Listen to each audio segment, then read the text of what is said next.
Bitcoin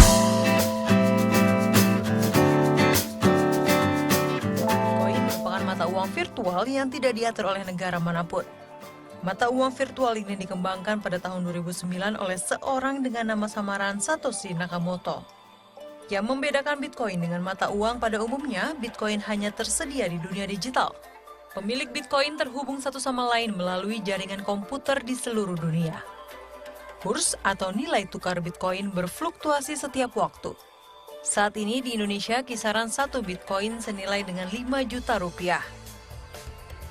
Bitcoin memiliki sejumlah keuntungan dibandingkan mata uang konvensional. Bitcoin dapat dikirim kemana saja tanpa melalui lembaga bank atau lembaga clearing.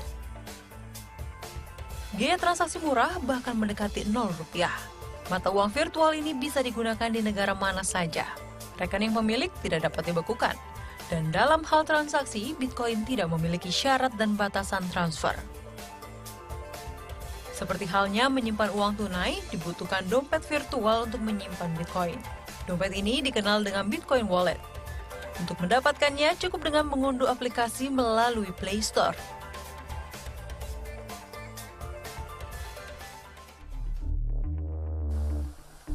Di Indonesia, Bitcoin mulai dikenal akhir tahun 2013 dan transaksinya terpusat di Pulau Dewata, Bali. Salah satu situs jual beli Bitcoin terbesar di Indonesia, bitcoin.co.id, mencatat dalam kurun waktu kurang dari 2 tahun, bitcoin.co.id mampu menarik member lebih dari 50.000 orang. Hal ini menjadikannya sebagai Bitcoin marketplace terbesar di Asia Tenggara dengan volume transaksi harian rata-rata mencapai 500 juta rupiah. Bitcoin itu adalah sebuah protokol keuangan, di mana protokol itu sifatnya nggak ada server. Jadi antar pengguna bisa saling terhubung satu dengan lain. Ya, jadi agak berbeda dengan e-money, agak berbeda dengan e-banking.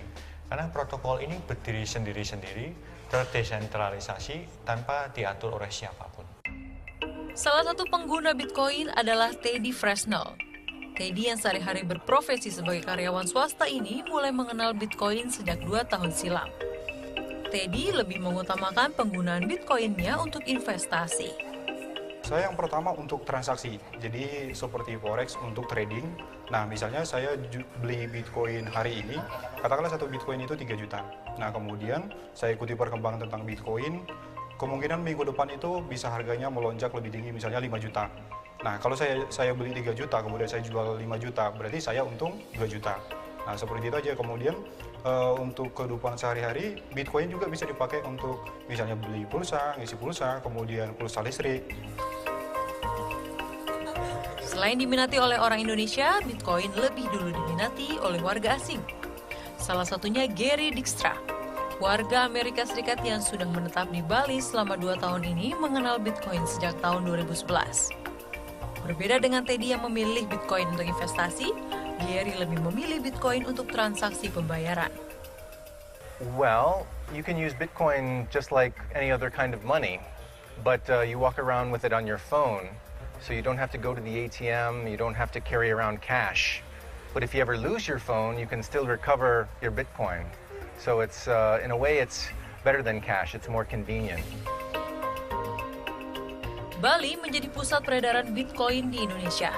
Bahkan di Pulau Dewata sudah tersedia vending machine khusus Bitcoin yang terletak di kawasan Kuta dan Ubud, Bali. Bitcoin yang awalnya diperuntukkan untuk investasi kini mulai berkembang menjadi alat pembayaran. Beberapa situs jual beli online bahkan menawarkan jual beli villa di Bali dan Lombok dengan menggunakan Bitcoin. Selain itu, beberapa outlet di Bali juga menerima pembayaran dengan Bitcoin. Salah satunya rumah makan di kawasan Ubud, Bali. Kemudahan menjadi alasan penggunaan Bitcoin sebagai alat transaksi.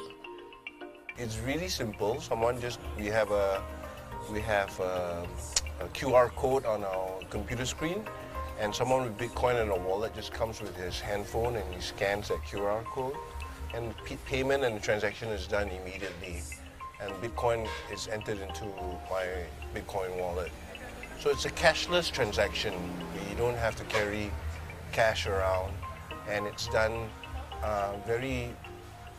almost seamlessly, effortlessly. Meskipun Bitcoin memiliki banyak kelebihan dan begitu diminati, nyatanya legalitas penggunaan Bitcoin di beberapa negara masih dipertanyakan. Malaysia dan Thailand tidak mengakui Bitcoin sebagai alat pembayaran. Rusia juga menyatakan Bitcoin ilegal. Sementara Cina membatasi penggunaan Bitcoin. Hanya Jerman yang memberikan status legal terhadap Bitcoin. Di Indonesia, penggunaan Bitcoin sebagai alat transaksi juga belum diakui oleh Bank Indonesia. Dalam Undang-Undang Nomor 7 Tahun 2011 tentang mata uang dan Undang-Undang Nomor 23 Tahun 99 yang kemudian diubah dengan Undang-Undang Nomor 6 Tahun 2009, Bank Indonesia menyatakan bahwa Bitcoin dan mata uang virtual lainnya bukanlah mata uang atau alat pembayaran yang sah di Indonesia. Untuk itu, segala risiko terkait kepemilikan penggunaan Bitcoin ditanggung sendiri oleh pemilik pengguna Bitcoin. Maka sebelum terlambat, maka ini harus ada kehadiran pemerintah. Sekalipun misalnya pemerintah belum mengakui ini, tetapi aparat penegak hukum ini harus menertibkan transaksi ini. Jadi apalagi kalau transaksi ini belum diakui, dan ada vendor yang menawarkan jasa-jasa ini, berarti kan ini menjadi jasa ilegal di negara kita. Sebagai mata uang virtual, Bitcoin juga rawan terjadinya praktik pencucian uang. Karena saat bertransaksi menggunakan Bitcoin, tidak perlu mencantumkan identitas pemilik. Selain itu, transaksi Bitcoin juga tidak tercatat di Bank Indonesia seperti transaksi keuangan lewat bank konvensional.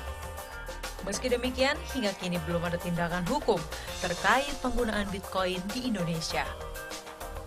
Leni Hasuti, Tambang Himalaya melaporkan untuk NET.